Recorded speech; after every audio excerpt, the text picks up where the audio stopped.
Try to remember your first birthday. You can't. You have no memory of learning to walk. None of the first time you tasted chocolate. None of the first time someone said your name. Your brain was there, your body was there. You were there. But the memory isn't. And it isn't because it faded.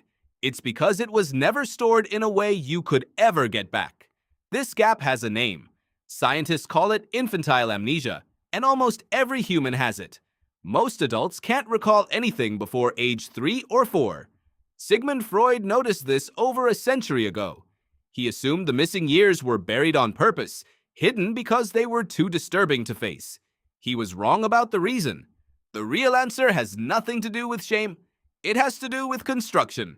The hippocampus is the part of your brain that files memories of specific events happening to you in a specific place at a specific time. But in early childhood, that filing system is still being built. New neurons are produced there at an extraordinary rate, a process called neurogenesis.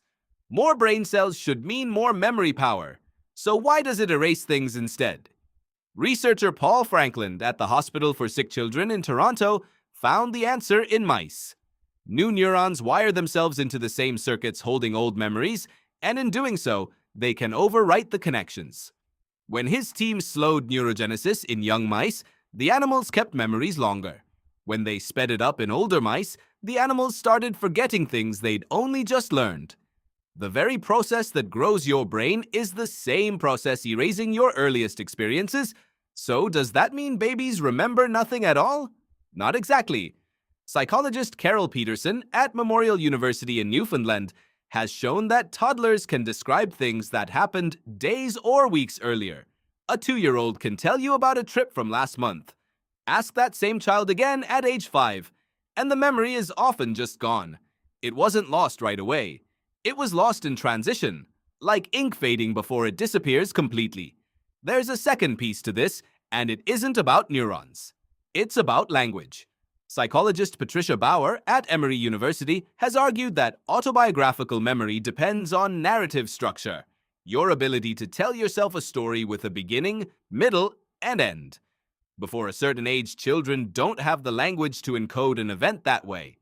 And a memory with no story attached is nearly impossible for the adult brain to find again later. The information might still be in there somewhere. There's just no way to search for it. Even the memories adults do report from very early childhood are often not real. Psychologist Elizabeth Loftus has spent decades showing how easily false memories form, especially where no real memory exists to contradict them. Show a child a photo from a party they don't remember, tell the story enough times, and eventually they'll describe it in vivid detail, convinced it's real.